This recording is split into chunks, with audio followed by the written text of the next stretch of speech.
7:17 de la mañana. Hoy les recordamos, no estamos por televisión por nuestro compromiso de transmitir el béisbol mundial, el Clásico Mundial de Béisbol, donde por cierto ya Venezuela está en cuartos de final y con condición de invicto.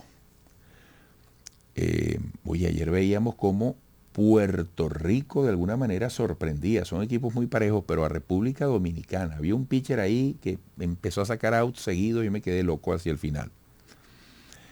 Otro de los temas que abordamos en un programa como este, que se escucha por radio y que se ve por televisión, no solo en Venezuela, también en Latinoamérica y el Caribe, es Perú. Bueno, a Perú le hemos hecho seguimiento desde siempre, es decir, desde mucho antes de que Pedro Castillo llegara al poder y progresivamente entrara en un territorio de inestabilidad creciente que finalmente describió su salida del gobierno hasta la privación de su libertad. El Congreso peruano echó por tierra la iniciativa para adelantar las elecciones generales para diciembre de este año, uno de los reclamos de los manifestantes que protestan desde hace 3 meses tras la salida del poder de Pedro Castillo. La imposibilidad por quinta vez de lograr un acuerdo en este asunto demuestra la actual ingobernabilidad del país. Vamos a conversar sobre este tema con Héctor Villa, periodista venezolano en Perú. Héctor, gracias por atendernos para abordar un tema de tanto interés para la región. Buenos días desde Caracas.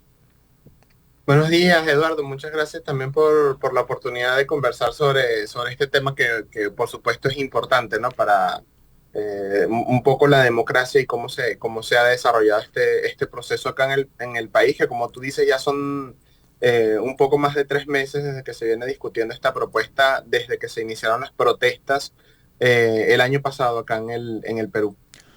¿Por qué Perú aún no encuentra salida a la crisis social y política, bueno, que viene afectando al país desde antes de la presidencia de Castillo y aún después de su paso por el gobierno y en el momento actual, ¿no?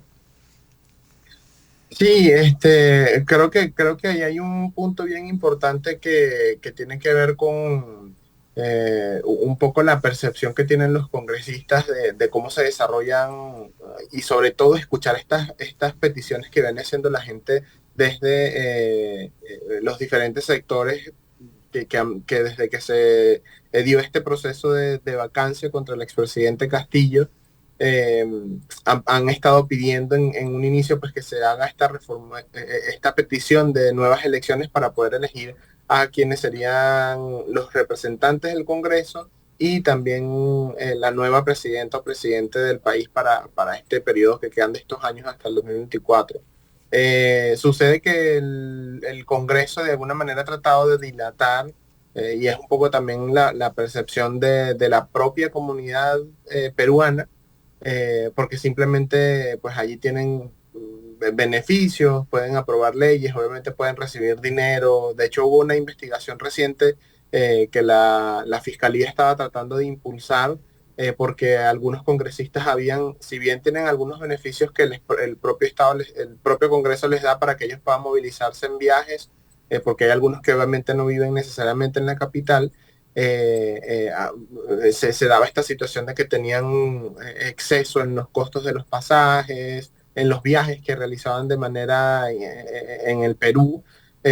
Digamos como que pudiera hablarse un poco de corrupción allí si se quiere. Entonces que quizás tener esta ventaja o este privilegio de estar dentro del Congreso pues le da estos beneficios a estos congresistas, y creo que se da un poco esa situación allí, de que por eso se ha dilatado el proceso y simplemente no se llega a un acuerdo para tomar esta decisión, aprobar este proyecto de adelanto de elecciones, y es algo bueno, digamos ahorita en este preciso momento por también la situación que se vive en el país de las lluvias no se le ha dado como tanta prioridad. Se ha venido dilatando desde que se comenzó con esta propuesta por parte de las personas. Ya para finalizar, Héctor, la definición de una fecha para el adelanto de las elecciones es competencia exclusiva del Congreso, tiene la sartén por el mango, como decimos en Venezuela. Sí, exacto. Si bien la presidenta tiene o ha hecho algunas propuestas para adelantar las elecciones. En inicio la había presentado para el próximo año, igual por la intensificación de las propias protestas que se dieron a inicio de este año también. Se había planteado poder realizarlas a fin de 2023. Sin embargo, el Congreso es quien tiene, digamos, como la última palabra en este proceso. Hubo un momento en el que la presidenta Boluarte había dicho que si no se daba el adelanto de elecciones, ella iba a presentar un proyecto de ley donde planteaba justamente el adelanto de elecciones para diciembre de este año. Sin embargo, en ese momento en que ella lo propuso, el Congreso aprobó, digamos, en primera instancia el proyecto que la presidenta había presentado, pero simplemente igual quedó el proceso ahí. Entonces no sigue, digamos, como el Congreso cerrando la puerta a que suceda este adelanto de elecciones para este año, y las Héctor, bancadas, digamos, no llegan a ningún acuerdo mira, todavía. te voy a lanzar una papa caliente, a ver si la puedes responder. Pon tú que en algún momento de la vida, en el cortísimo plazo, haya un acuerdo y se llame a elecciones. ¿Quiénes serían los actores llamados, si es que hay algún actor visible, algún perfil favorito, entre comillas? ¿Quiénes serían las personas que irían a una contienda tan importante? Sí, hay un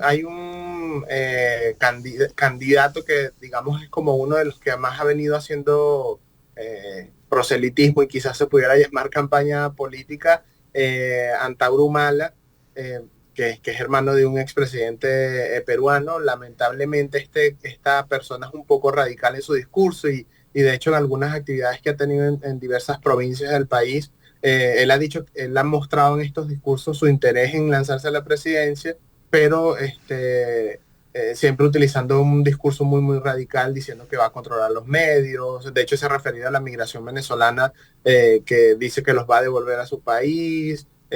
También otras razones allí de que necesita como ser un poco radical en el discurso, y creo que eso de alguna manera ha llamado un poco la atención de las personas, de los votantes acá en el Perú, cosa que de verdad puede ser un poco delicado, pero digamos como que el panorama por ahora yo veo al que ha salido un Bueno, poco más en estos actos políticos, como ofreciendo su candidatura para unas eventuales elecciones. Héctor, qué interesante reporte. Gracias por ayudarnos a ubicarnos un poquito en esta compleja situación de Perú y pronto volveremos a conversar. Un gran abrazo. Seguro, Eduardo, un gran abrazo también para ti y saludos a tu audiencia. Héctor Villa, periodista venezolano en Perú. Extraordinario reporte para hacernos entender un poco más lo que viven en Perú a esta hora. Volveremos.